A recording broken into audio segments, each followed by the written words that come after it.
Hello, folks. This is Chris Williams, and I have another Scumdogs Kindle for you. This time, we're going to be looking at more cryptids: the swamp or swamp lizard man monster, or the just swamp or the scrap or swamp monster. But first, let me go off and show off some artwork from my own upcoming graphic novel, Scumdogs. Okay, whoops. Let me go to share screen. Here we go. All right, here we go. Here is my extreme 90s cover. This cover I did, harken back to the comic books of the 90s. It looks pretty good. Scumdogs, the name of my graphic novel, is a parody of the cartoons from the 80s. You'll see characters you see characters that'll remind you, they're pretty much the characters from the 80s cartoons, except they're my own characters. They just really look like them a lot. Now, let's see. The Scumdogs are former pro athletes. Well, if you want to know who they are, they're former pro athletes who competed in superhuman spurring events held with superhuman monsters as the pro athletes. They're called Scumdogs because they're scum and dogs for trading in their humanity for money. See, that you had to transform yourself into a superhumanly powerful monster to compete in these spurring events. So they're called Scumdogs. Well, because they're scum and dogs for doing it for fame and fortune. Well, yeah, scum and dogs for doing it for money. Doing that for fame and fortune. So they're basically just think of today's they're just pro athletes who just want money. So not exactly the nicest bunch of guys around. But what happens when they get banned from sports? Well, they decide to take over the universe. Now the Scumdogs are led by their leader, Deathmug. He's the purple guy with the metal mask who's fighting his arch enemy, Buick Starpoon, the guy with the pink pompadour hair over there. Now, Deathmug is based on various villains from 80s cartoons. Like Skeletor, he has a skull, like Skeletor from He-Man, he has a skull face. Like the leaders of Cobra from G.I. Joe, like Cobra Commander, he's got a metal mask. And like Serpentor from G.I. Joe, he's got gold on him. Well, Cobra Commander from G.I. Joe and stuff, and he's got a metal mask, and like Serpentor from G.I. Joe, he's got gold on him.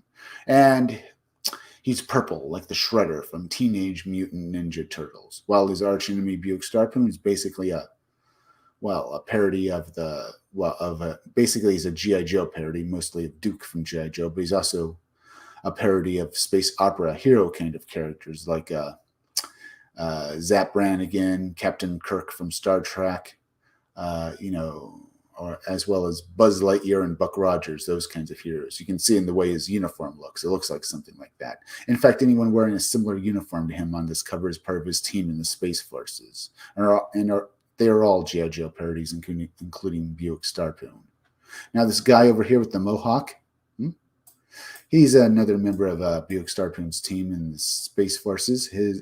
His name is Roadhog. His military specialty is that he's an army guy. That's what he's good at. Now we have this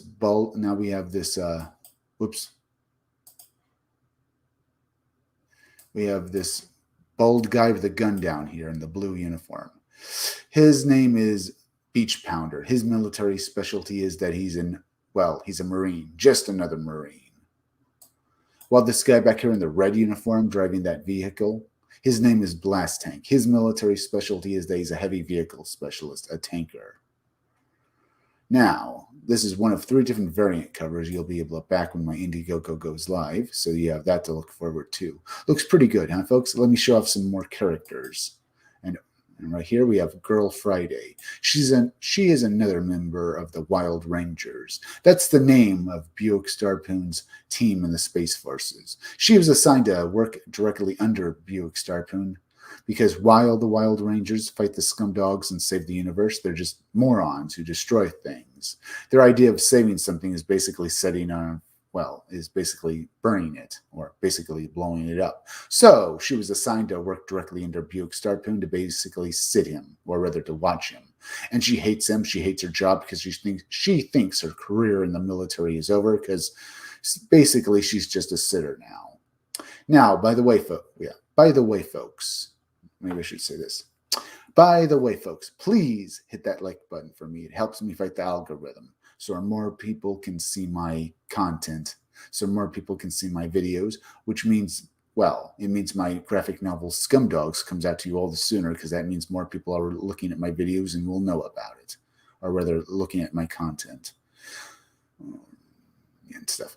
And hit that bell, and hit the part of the bell that gives you all future notifications for my videos. And please go share this video on Twitter and Facebook. Here we have Death Mug's Henchmen, because in all 80s cartoons, just a moment here, the main villain of the cartoon would have henchmen, and they'd be total idiots. These are my henchmen. They do whatever Death Mug says. The pink guy with the pink guy down here is Sloppy, and the blue guy with the top hat up here is Murder Mouth. There are a couple of idiots that do whatever Death Mug says, but they keep screwing up. They keep screwing up, and it's going to be fun when you read about them. I work on my graphic novel every day, folks, and when it's done, it'll be up on Indiegogo. When Scumdogs is done, go and back it. You'll love this book. Here we have Hair Metal Doctor. There are these guys, and here we have Hair Metal Doctor. He's another member of the Scumdogs. He's basically a parody of Dr. Mindbender from G.I. Joe, but who's a mad scientist. But my guy here is also a hair metal musician, because I think that's awesome. He's a mad scientist that thinks of all the schemes the Scumdogs use to try and take over the universe. And here we have Miss Brusty Melons, who's basically a parody of the Baroness from G.I. Joe. But unlike the Baroness, she only became a villain for fun. She's only doing this to have fun when she joined up with the Scumdogs. She only is a villain just for fun. Now, the Hair Mill Doctor pinup and the Miss Brusty Melons pinup will be included with other pinups in my graphic novel for you guys to back. But I will also get these pinups out to you on Crypto Fashion for you guys from Crypto Fashion on t-shirts for you to buy as well. Now I looked at this stuff. Let's go and look. Let's see. Let's go off and maybe go to Indiegogo real quick and see if there's anything new up on it, folks. Let's also go over here. Let me, I gotta make sure I'm still streaming right. All right. Let me do this. All right. There. If you have not yet, folks, hit that like button for me. It really helps me fight the algorithm. All right, let's do this. All right. Let's go to Indiegogo real quick.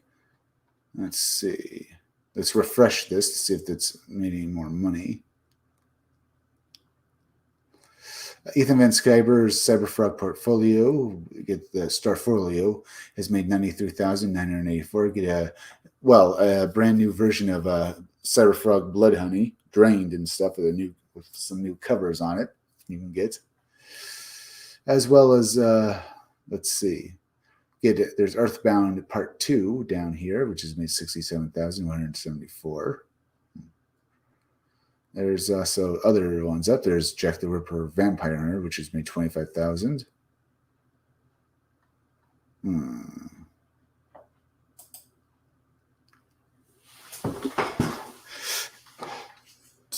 First Wave Cyberfrog action figures has made $468,889 with 24 days left. Doing pretty good there. Not doing too bad. Now you can back these action figures all for, well, 3 of them for $40, but the vested, well, yeah, you can get almost all of these action figures for $40. Well, you can get the modern Cyberfrog action figure for $40. You can get the Heather Swan action figure and the 90s Cyberfrog action figure for $40.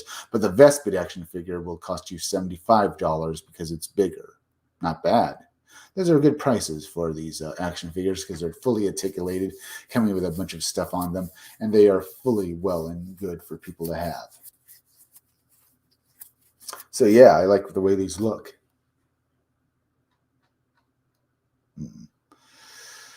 So this looks pretty good.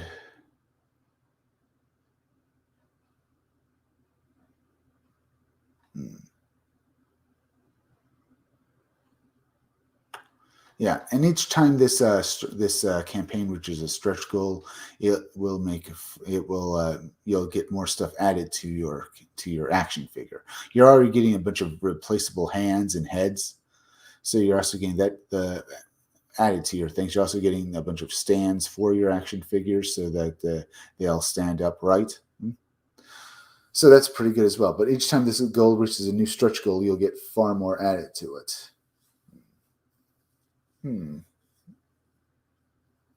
Yeah, it's pretty damn good. Now, let's go back over this way. We looked at this for a while. Let's go look at some, well, various monsters here. Now, I think I'll start off with mother saves son from black-eyed kids and stuff like that. Let's see. A young teen boy is confronted by another boy who was dressed in a green polo shirt, had completely black eyes. Another black-eyed woman was nearby. His mother rushed in to take him home. Came across the following. I was raised in Florida my whole life, Orlando to Miami. This incident took place in Orlando, in a neighborhood I lived in since I was a child. Nothing like this had ever happened before in that area. Paranormal related there had been there had been crime, though. I'm starting college now. Happened in 8th grade summer, going into 9th grade. I was at my old friend's house who lived in the same neighborhood. It was a very sunny day, and we hung for a bit. I started making my way back very early afternoon. I think like around 2 p.m., not even 5 minutes into my walk, a small boy approaches me. He was wearing jeans and had a green polo shirt that had a symbol on the corner, so I thought he was from an organization. He handed me a card, but when I looked at him, there it was, the black eyes. They were all black, completely throughout. I was so startled, I took like 2 steps back, and mind you, there was no one around whatsoever. As soon as I was startled and realized he had black eyes, an elderly black woman, who also had, was on the opposite side of the street, who apparently also had completely black eyes. Well, yeah. Here's another report of a black woman having black eyes and stuff like this, being one of these black-eyed people as well. You do see a few of these reports of them being more than one race and stuff. They both were. They both were. Yeah, the opposite side of the street. She was staring at him. They were staring at me. They both were. She had the same shirt the boy did, with pure black eyes as well. Not that it matters, but I just never hear stories of black-eyed people, being African American. So I mentioned it for that reason. I feel like my experience was very unique. When I noticed her staring at me, this kid had tried to hand me the card, but he never said anything. I don't know why, but I took it, and then my mom, out of nowhere, like a millisecond after I grabbed the card, comes speeding down the street because she knew I was at my friend's house, and she tells me to get in the car. I do, because I'm scared. She asks me if I'm okay once they were in the car driving away. She told me she had an extreme sense of peril and doom come over her out of nowhere at home. She said she dropped everything and got in the car and sped to where I was. My mother had been spiritually gifted since she was a child. She drove me back home. I told her of what happened. She was said to burn the card away from the house. Gave it to her, and she burned it, and that was really it. Just a wild sort of life trip that happens sometimes. Florida is a hotspot for human trafficking. Doesn't explain the pure black eyes they had. That doesn't explain the woman appearing out of almost thin air, and my mom feeling like I was in such danger. She had to get me and burn the card. Yeah. Very interesting there. Very, very interesting. Anonymous deer-like creature encountered in West Liberty, Ohio. An East Liberty, Ohio resident witnessed a deformed deer-like creature across the road in front of them. They thought it was a Wendigo, though I believe it was something different. Maybe a not deer, or maybe a deer man or deer woman. March 2018. March 18. I was driving home to East Liberty. I turned down the road to take me home at about 30 a.m. for 8 a.m. It was really cold and dark, hardly any other cars. I turned on 0508, and as I was driving past South Union Church, Mennonite church. I saw what I believe is a Wendigo crossing the road. I just found out what matched the description of what I saw online in photo illustrations. It was shaking, going slowly. I thought it was a deer that got hit by a car and injured, but what made this extremely different was that even before I stopped my car at a distance, I noticed the rest of the body except the top of back looked like bare white human skin. I stopped and saw it move in a hurry but injured, maybe into the field. Here's what even more creepy. I thought from a distance before I stopped it was a deer standing up and wobbling, but this thing had legs. It was on all fours. It was on dragging its legs because across the road, but it was as tall as a deer on all fours. Its back and had black mingled fur. Its back was much wider and bigger than a deer. It had something like antlers, but they were much longer and thicker. Not a lot of points like a deer would have, and its antlers points were going in weird directions, not just straight up like a regular white-tailed deer.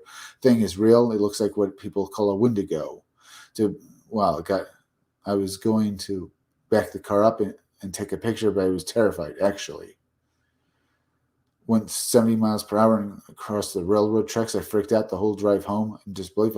I've told my husband, but never talked about to anyone. I don't believe that was a Wendigo. This guy's saying it was probably something more related to not deer. Wendigos are possessed humans who have a desire to kill and eat human flesh. And first, no nature slaughter that can transform into a deer-like entity, but I truly doubt that's what occurred here. Probably, because it doesn't sound like what it was. 7-foot-tall, yellow-eyed being observed at Wisconsin State Fair. Okay. A college student working to clean up the Wisconsin State Fair main stage observes a 7-foot, yellow-eyed, and thin black-winged entity staring at the personnel around him.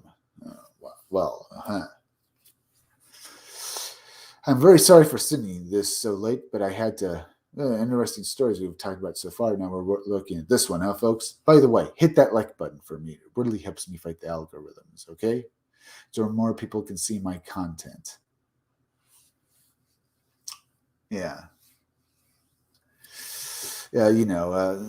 because the more people that see my content means more people will want to buy my graphic novel Scumdogs when it's out on Indiegogo. So go, please hit that like button for me, as well as please go hit that bell and hit the part of the bell that gives you all future notifications for my videos. And please go share this video out on Twitter and Facebook. I'm very sorry. Let's get back to this article. I am very sorry for sending this so late, but I had to write it all down while this experience was still fresh on my mind. And let's face it, after what I just saw, I seriously doubt I will get any sleep until the sun is up. I have calmed down somewhat. I am working as part of the cleanup crew during the Wisconsin State Fair. Wisconsin State Fair in West Allis, Wisconsin, a suburb of Milwaukee. And tonight, Thursday, August 5th, 2021, I was by the main stage helping to clean up after the concert that had left out earlier tonight. I was with another person who was about my age. We were talking about the concert that had let out about 2 hours before, Christian rock group Skillet. We were toward the far right hand side and at the stage picking up trash, just talking when my partner all of a sudden yelled out, "What the F that?" I looked up, and there, about 30 feet in front of us toward the parking lot, was what looked like a very tall being, but it wasn't like any person I'd ever seen before. It was about 7 feet tall, thin, but still looked very solid. He was a coal black, and had 2 glowing yellow eyes, and it had bat-like wings, literal effing wings that must have stretched about 12 feet from tip to tip coming out of its back. The thing looked like a demon from the depths of hell, and it appeared to be staring directly at the stage where there were still people breaking down equipment from the earlier concert. Only now that the irony sticks out, but what looks like a literal demon from hell checking out the stage after a Christian rock concert.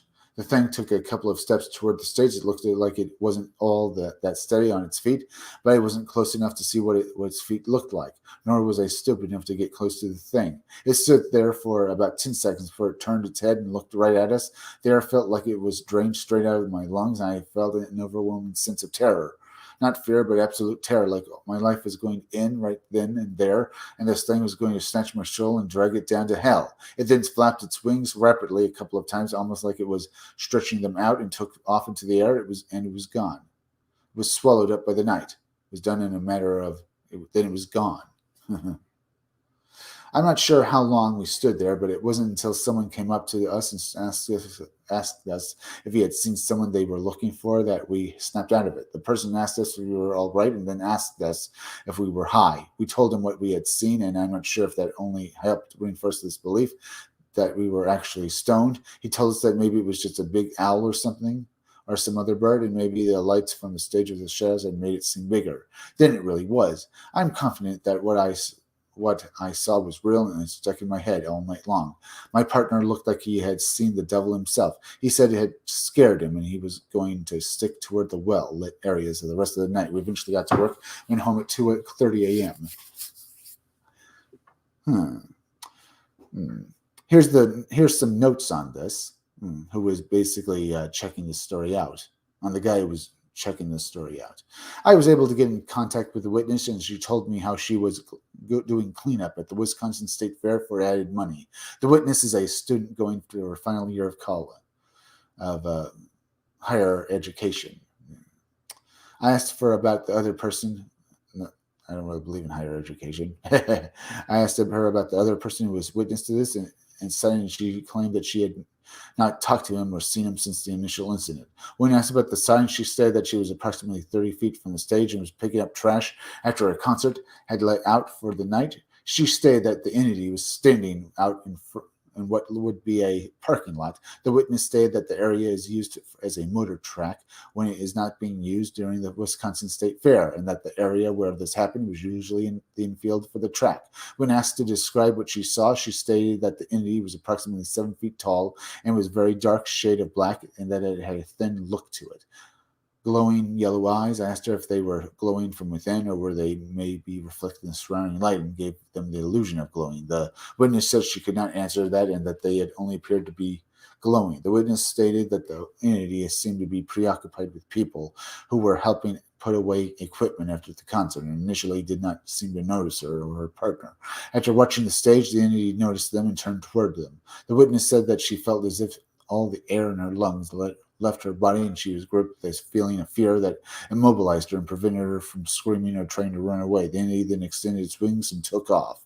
When asked if this could have been anything like a large owl, crane, the witness said it was too large and seemed to have some intelligence to it, and that she was certain it was not a bird or other creature.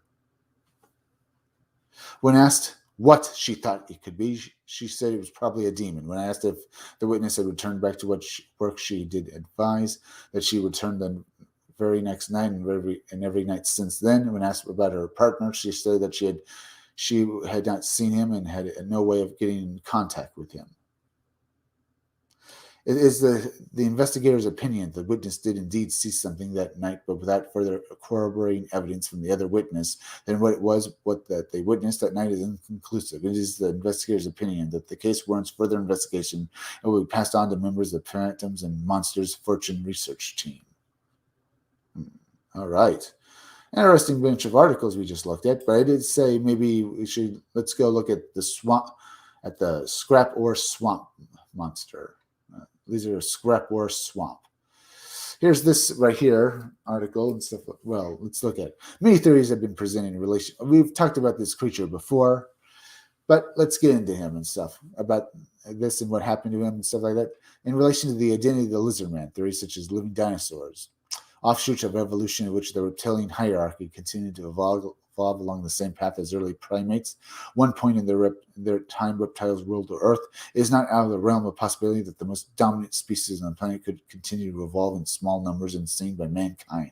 Although no reptilian species known to man have shown signs of such advanced evolution, the reptile is the oldest and most successful species on the planet and could hold secrets that have yet to come to light. In Lee Country, Carolina, a strange reptilian humanoid was reported in several accounts. Greek legend.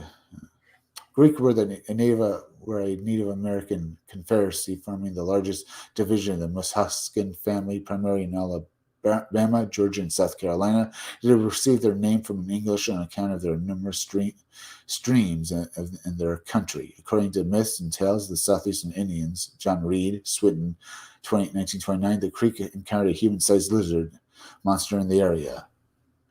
Several Indians were out together, formed a hunting camp. A hunter came back one evening and said, "I have found a big bear tree," he told the rest hunters, and they said to another, "Tomorrow morning we will set out to build a fire there and smoke the she-bear out so that we can see her."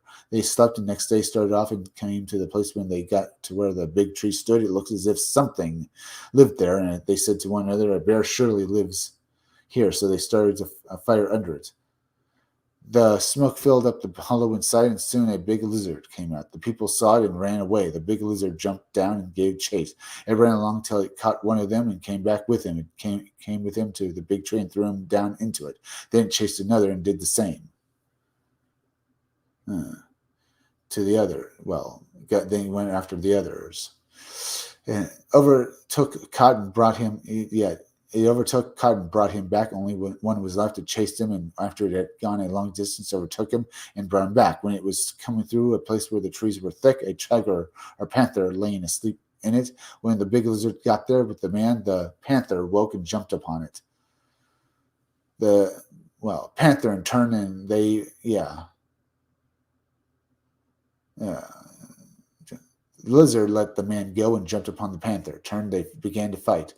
The man saw this, jumped up and ran away. Of the people who had gone far away from their homes to hunt, only one came back. He told his people how the big lizard had killed all the others. The first modern report saying the creature was deep in Georgia was made by George Holloman, fall of 1987. 87. All right. Interesting there. Davis said, but lizard man of Scrump Ore. But it was a guy named Christopher Davis, a 17-year-old local that made the lizard man. Well, that basically made the story exploded when he basically told what he saw with the Swamp Ore lizard man. All right. Davis said he encountered the creature while driving home from work at 2 a.m. in June 1988. The first modern sighting of the creature was made by George Holloman in the fall of 87, but the report by Christopher Davis, a 17-year-old local, really exploded the story and out there, so people knew about it. Davis said the creature was driving.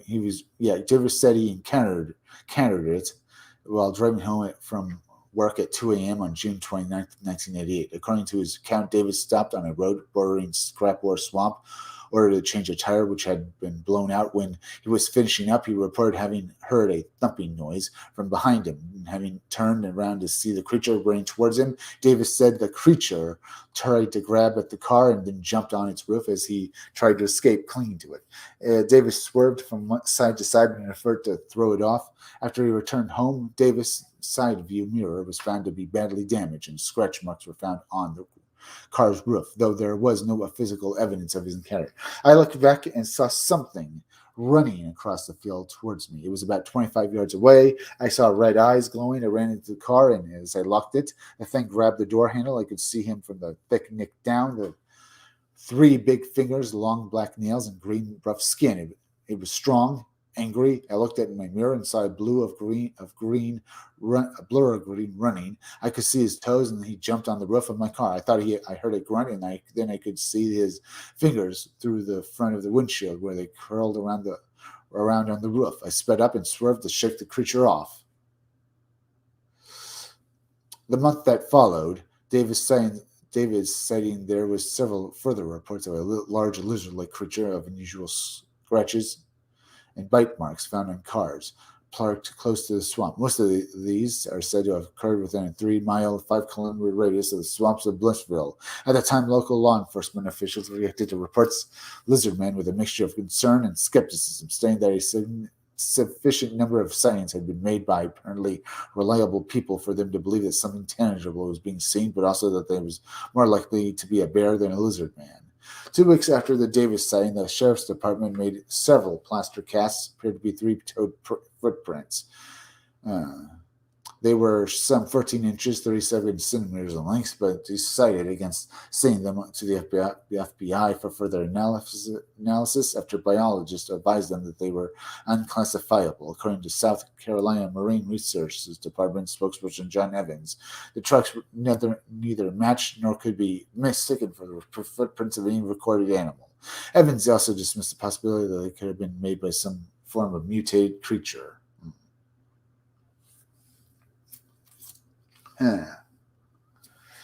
The sightings attracted tourists interested in seeing the creature, and hunters interested in tracking it. Nearby radio stations WCOS offered $1 million reward to anybody who could capture the creature alive.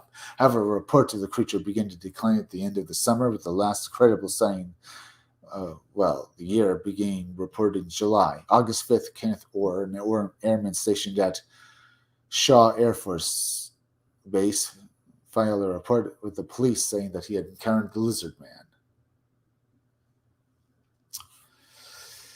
On Highway 15, and that he had shot and wounded it. He then presented several scales and small quantity of blood as evidence of recounting his account 2 days later, when he was arraigned for unlawfully carrying a pistol and the misdemeanor offense of filing a false police report. According to Orr, he had invented the sighting in order to keep stories about the lizard man in circulation. Clayton Hook. Circulation, huh? The lizard man was described as having green, scaly skin and either red or orange eyes and 3-fingered webbed hands, and stood about 7 feet tall and had a straight about 40 inches. Interesting. Very interesting. Other sightings. The lizard man Scrapore Swamp inhabit areas of swampland and around South Country, South Carolina, with the sewers and towns into the swamp. Interesting. Look at these things, huh? These pictures. I'd say it was Scrapore Swamp Monster and Lizard Man and stuff like that. We could look at a few more stories about him and stuff. Let's see this.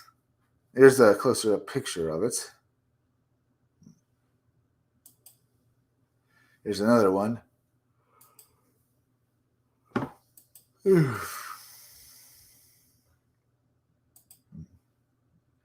Interesting.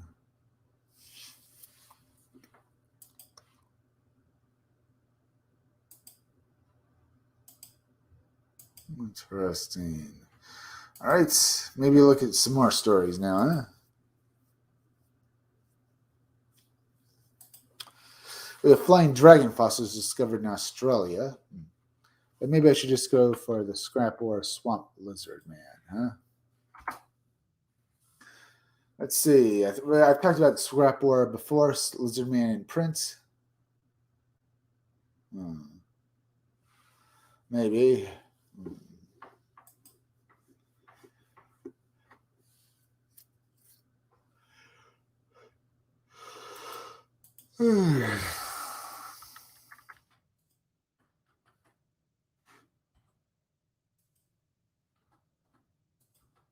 Let's try that.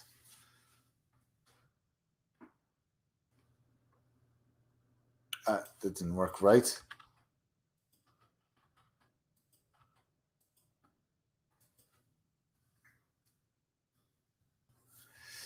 Let's see. All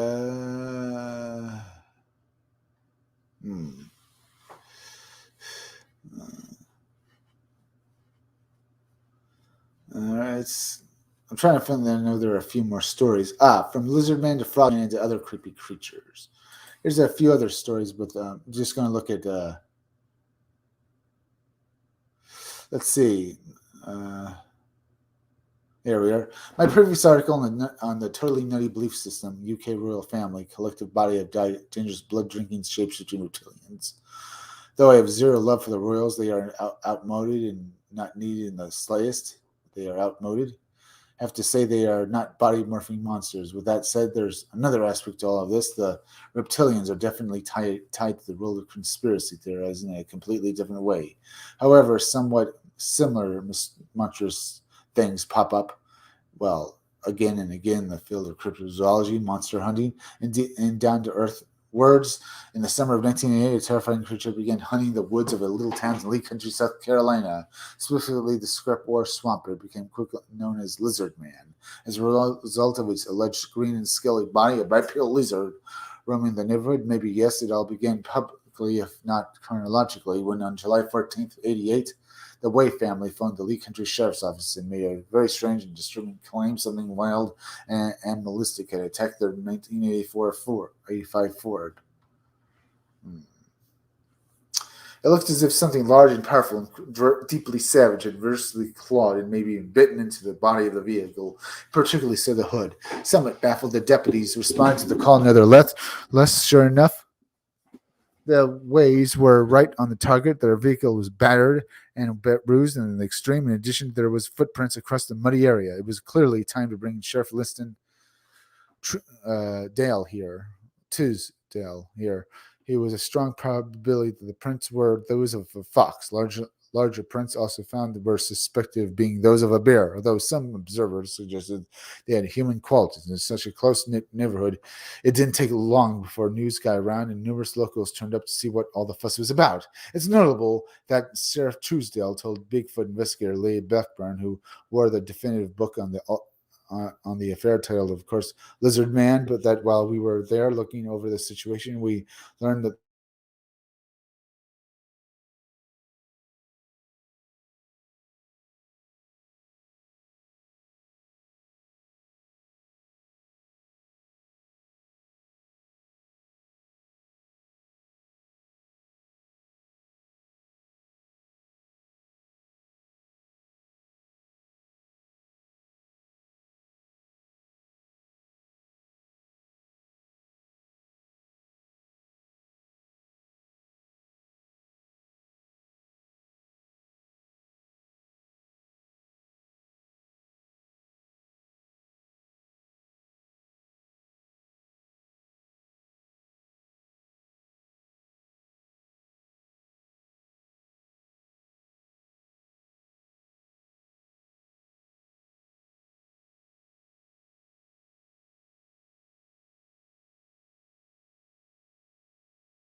hello, folks.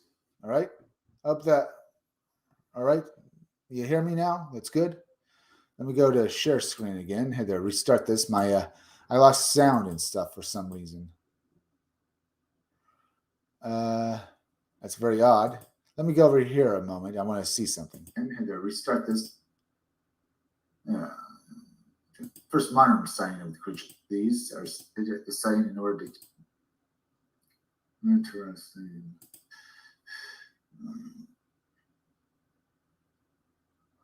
It's similar, wild, and numerous locals turned up.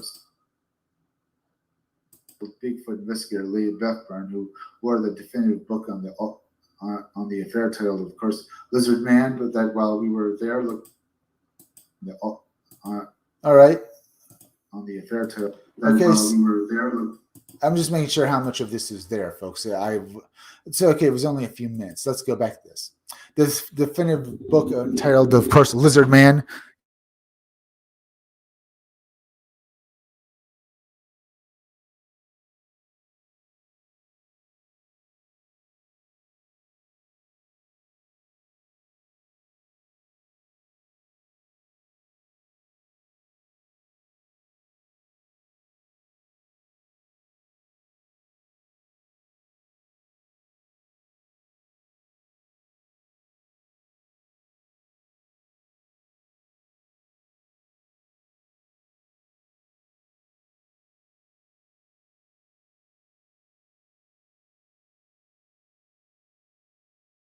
I don't know what's going on. I keep losing my microphone for some reason. That's very odd. You guys hear me and stuff like that. That's good. Let me get back to here. The Browntown community had been seeing a strange creature about 7 feet tall with red eyes. Some of them described it as green, but some of them as brown. They thought it might be responsible for what happened in mystery, and a monster was unleashed. It was never resolved. Okay. Okay, we type here's another story with the swamp or lizard men. So we have that as well. Sorry about what's happening with this. Feel free to leave me a few chats and stuff if you know what's going on here. I'll do what I can to keep this stream going, but we're having some fun here and stuff like that. Talking about the swamp or lizard man. I'm trying to find various stories on him.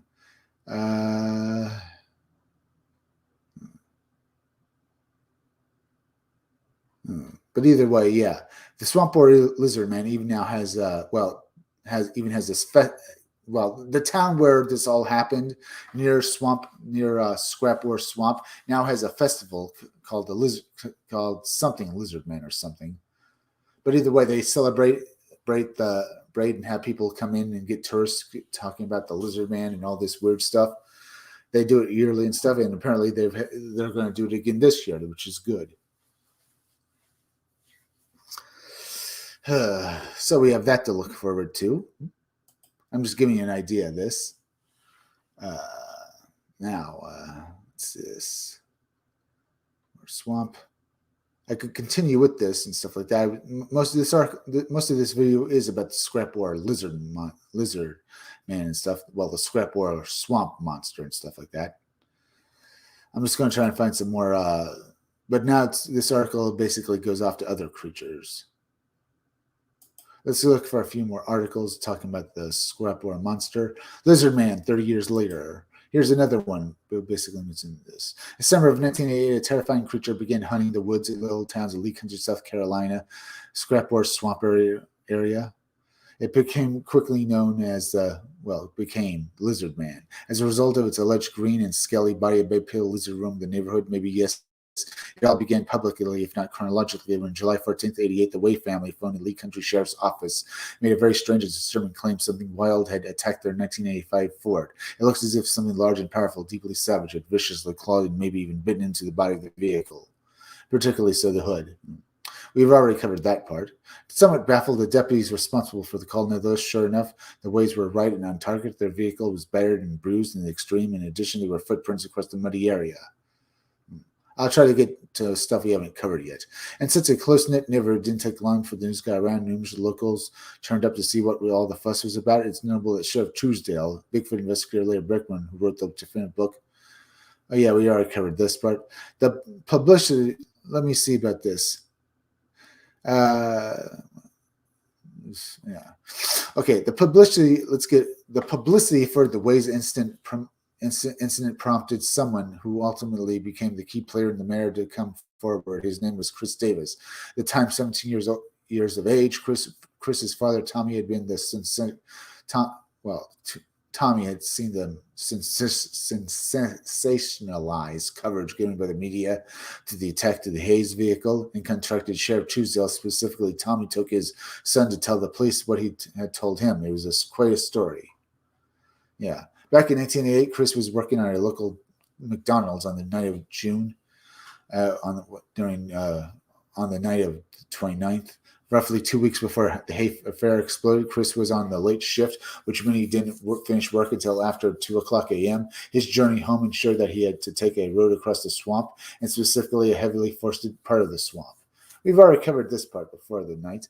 It was just minutes later that he had a blowout. Chris pulled out at a crossroads and via the bright moonlight changed the tire. As he finished the job and put the tools back into the trunk, Chris saw something looming out on the trees, large human-like in shape and possessing 2 glowing red eyes and 3 fingers in each hand. It was something horrific. Chris panicked and jumped in his vehicle and sped off based on what Chris said. It said, next, that was a very wise move. I looked back and saw something running across the field towards me. It was about 25 yards away. I saw red eyes glowing. I ran into the car, and as I locked it, the thing grabbed the door handle. I could see him from the neck down, the 3 big fingers, long black nails, and green rough skin. It was strong and angry. I looked in my mirror and saw a blur of green running. I could see his toes, and then he jumped on the roof of my car. I thought I heard a grunt, and then I could see his fingers through the front windshield. Okay, this is more or less the same stuff we've already read, but I think we're getting a few more details here of what Chris had seen with the Lizard Man, as well as but more details on what all of this is, more details with the Lizard Man and what it was doing. Let's see, but maybe I should go off and look for some others, read a bit further on here. because this is stuff we've already covered.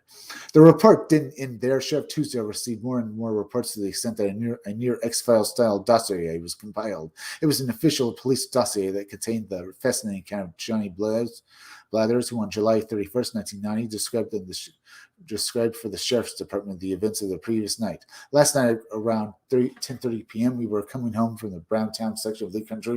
It was my mother, Bertha May Blather, and two sisters. I started talking about the time we passed the flowing well in Scrapboard Swamp. I said they ain't no such thing as lizard man. If there was, somebody would be seeing it or caught it. We got up about a mile or mile and a 1.5 past the Butterbean shed. Interesting. Let me reread that. We got up about a mile and 1/2 past the Butterbean shed, about 50 feet from the dirt road by those two signs. My mother was driving the car. It was at the right side. It came out of the bushes. I jumped out in the road. My mother swerved to miss it and mashed the brakes and sped up. I jumped out of the bushes like he was going to jump on the car. When my mother mashed the brakes, it looked like it wanted to get in the car. Johnny's mother, Bertha May, gave her own statement on that terrifying drive through the spooky swamp this past Monday night. I went to my mother's house in Browntown to pick up my son. We went to McDonald's on Highway 15, Bishopville, to get something to eat. We left out there about 20 minutes after 10 o'clock p.m., was headed home and came through a Browntown swamp. We passed the bridge and was down the road near a mile. I was looking straight ahead in about 25 miles per hour and saw this big brown thing. It jumped up at the window, and I quickly sped up and went to the other side of the road to keep him down, dragging my 11-year-old girl out of the car. I didn't see with my lights directly on it. It nearly scared me to death. Then there was the statement of Tamisha Blath's brother's daughter, taller than a car, brown-looking, a big chest, it had big eyes, it had 2 arms. Don't know how his face looked at first. Seen his eyes, never seen nothing like it before. I didn't see a tail. Her mother says that if she hadn't whipped sick over, he would have hit her car or jumped on it. Mother says she was so scared her body light, and she held her heart all the way home. Interesting. She was so scared. Let me reread that part. She was so scared her body light, and she held her heart all the way home. In addition, Leah Blackburn was and covered other parts of the beast dating back from 1986 to well into the 2000s. 2 of the key players in the saga are now dead. Johnny Blathers, Chris Davis, the former in a car accident in 1999, the latter from a shotgun blast, the result of a drug deal gone bad almost a decade to this day after Blath's death. As for the legendary lizard man, what exactly was it? Certainly the name provoked imagery of a malevolent, scary green monster. On the other hand, let's not forget that there were references to the beast having a brown color, all of which leads us to Larry Blackburn's conclusions. To his credit, Blackburn undertook a personal on-site investigation with his colleagues. Cindy Lee inserted all of the evidence in unbiased fashion.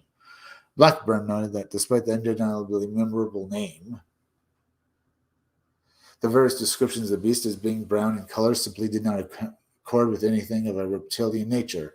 Blackburn suggested that Bigfoot lived in watery bottomlands where it might become covered in algae-rich mud or moss. This could explain its green, wet-like appearance. It doesn't explain the 3 fingers, but greenish mud which has dried and pricked could certainly give a scaly appearance. Could be as well. That could very well be.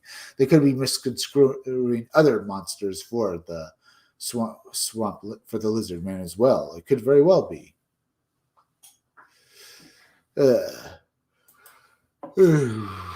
Very interesting. Lizard man may return to South Carolina. Here's another one. The U.S. may have a Loch Ness monster, but we don't have a Loch Ness monster, but residents of South Carolina are just as proud or afraid of as Scots are of their own creepy cryptid. The lizard man of Scrumpwater, first spotted in 1988, the 7-foot-tall reptilian is back in the news after a woman took a photograph of one on August 2nd in Bishopville. Shortly after that, another witness came forward with a video we took in May of a similar humanoid creature in the same area. Interesting. Bianca Zombies. Aloha, dude. Aloha, Bianca the Zombies. Tonight we're talking to the Swamp Boar Monster, or some other cryptid stories as well. As Lizard Man returned to Swamp Boar Swamp, went to church with a friend in Bishopville, and we saw Lizard Man come out of the woods and ran along the tree line. Took this picture, zoomed in with my phone, my hand to God, I am not making this up. She's so excited. That the eyewitness account from the photographer named Sarah, no last name, revealed, who said they were a mile from Scrapboard Swamp. Most of the Lizard Man sightings have occurred, including the first. That's where most of the Lizardman sightings have occurred, including the first one on June 29th, 88, by a 17-year-old Christopher Davis. Davis claimed that he had just finished changing a tire at 2 a.m. when he heard some thumping noise and saw a 7-foot creature with glowing red eyes running towards him. He managed to get in the car when he got a better look at the Lizardman. It had 3 big fingers, long black nails, green rough skin. It was strong and angry.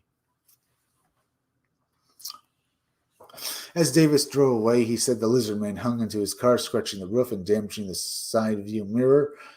Plaster casts taken of the footprints found at Davis's sighting did not match any known animal. 2 weeks later, on July 14th, a couple living near Bishopsville reported that their car had received similar damage, and other residents began to come forward with their own stories of 7-foot-tall creatures with red eyes. All right. Additional signs of a strange creature in Scrapboard Swamp were reported in 1990, 2005, 2008, and 2011. Those in 2008 and 2011 are also reported damage to cars similar to previous encounters. Numerous articles, reality show episodes, and at least one book have been written about the Bishopsville Lizard Man. 2 witnesses believe they saw the Lizard Man. They're present at their evidence. What do you think? Interesting. Very cool. Very, very cool. Let's go look at some more stuff.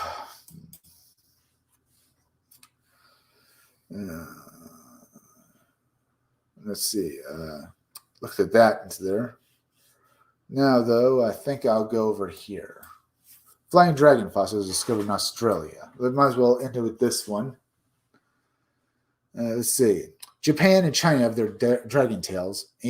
Do England and ancient Greece, but Australia has them too. Well, the island has plenty of other strange creatures. Why not dragons? Looks like you can add them to the list of paleontologists that have discovered fossils of a creature with a 23-foot meters, some wingspan, and a huge spear-like skull that inspired one to flattery declare. It's the coolest thing we have a real life dragon. University of Queensland paleontologist said Professor Tim Richards led the research published in the Journal of Vertebrate Paleontology, identifying the fossils of an extremely rare Australian plesiosaur. In the 40 years since the first one was found, fewer than 20 have been identified. This one was taken from the Timbuk Formation near Richmond, northwest Queensland, in a hotbed of Australian pliosaurs. The specimen in the fossil found nose and mouth portion of a crustaceous mandible, jawbone, and got paleontologist Richards excited immediately because they appeared to be from the largest plesiosaur ever to have flown over Australia. Interesting. The new Pterosaur, which we saw at Thermonaca Shaw, would have been a fearsome beast with a spear-like mouth and a wingspan around 7 meters. It was essentially just a skull with a long neck bolted on a pair of long wings. This thing would have been quite savage. It would have cast a great shadow over some quivering little dinosaur that wouldn't have heard it until it was too late. There's your opening scene to Attack of the Sterling Dragons, which when the skull was about 1 meter, 2.3 feet long, with a mouth filling with about 40 razor teeth, swooping like a magpie. During mates, watching these monster dragons mane sounds like that scene in the movie where you start taking a liking to them, and then they finish mating and go back to killing, eating anything in their reach. Those estimates and descriptions are from just the lower portion of the jaw. Co-author Steve Salisbury says in the press release that the co-author Dr. Steve Salisbury says in the press release that the upper jaw would help tell more about the new species of plesiosaurs known as anahegans, including how they were able to fly with such massive heads and skinny necks. For now, the lower mouth will have to do it. It was enough to use words from the now extinct language of the indigenous Wenonama nation to name it. The genus name Thermonaka incorporates thurbin, boon, and naga, the more words for spear and mouth, respectively. Let me reread that. The genus name Thermonaka incorporates thurbin, boon, and naga. The warmer words for spear and mouse, respectively. The species names Shaw aren't as the fossils discovered by Lin Shaw, so the name means Shaw's spear mouth. Interesting. Thopenkaka Shari lived during the early Cretaceous period, which began 140 million. Yeah, I tried to read that name right. So, folks, I hope I got it right for you. The creature lived 145 million years ago, but this is Australia. Could one or more of those dragons still be found somewhere in the outback? The Aboriginal peoples told of the rainbow serpent, which was said to cause rainbows as if it moved from one river to one hole to another. The Crinmere was described as a large snake with a mane around its head that attacked fishermen. It said that it's just about all native had a variation of the rainbow serpent, but stories of flying serpents or dragons seem to be rare, rather than the Thermonaka Shaw. Either the Thermonaka Shaw died off completely. Of survivors have managed to keep survivors have managed to keep extremely well hidden.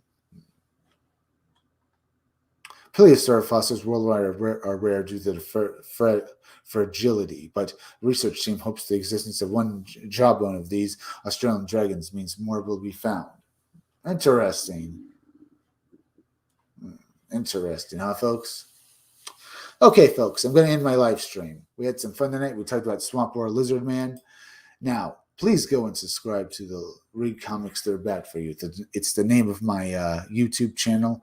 The there is misspelled. It's THERE. Make sure you're still subscribed. Leave some comments down below. I'd love to hear from you guys. Go and hit that like button for me, folks, because it helps me fight the algorithm. Hit that like button because it means that more people will read it, as well as the fact that it means that people. Yeah, it means that my graphic novel will come to you and stuff. So please go and hit that like button for me, okay? As well as please go and hit that bell and hit the part of the bell that gives you all future notifications. And please go and share this video out on Twitter and Facebook. Remember, folks, go and subscribe to Stitch Together Picks. Stitch Together Picks is a YouTube channel hosted by the Maniacal Cinephile. He reviews movies. You're going to love his reviews of movies. He plays this character called the Maniacal Cinephile, who has multiple personality disorders. So you're not just getting one character, you're getting a whole team, and they are funny as hell. Go and subscribe to Stitch Together Picks, as well as go over and subscribe to Creepy Little Book. Creepy Little Book does little videos talking about high strangeness, but he also does live streams every night. On weekdays, he live streams at 12:30 a.m. and on weekends at 10 o'clock p.m. He talks about aliens and ghosts and learns so much from watching his live streams. They are great. Go and subscribe to Creepy Little Book. Yeah, go and subscribe to Creepy Little Book, as well as go and subscribe to Robot Co-op. Robot Co-op is like Mr. Science Theater 3000. They do these live streams with these robot puppets, and you laugh your head off because it's so much fun. They play these characters well, and you're just going to laugh at them. Just go and subscribe to Robot Co-op on YouTube, as well as please go and What else is there? Yeah. Oh, remember, folks, I'll be back again tomorrow about 5 o'clock or 6 o'clock or 11 o'clock p.m. for another live stream. So be sure to come back again then. I'm Chris Williams from the Scumdogs Kennel. Thank you all for joining me, folks.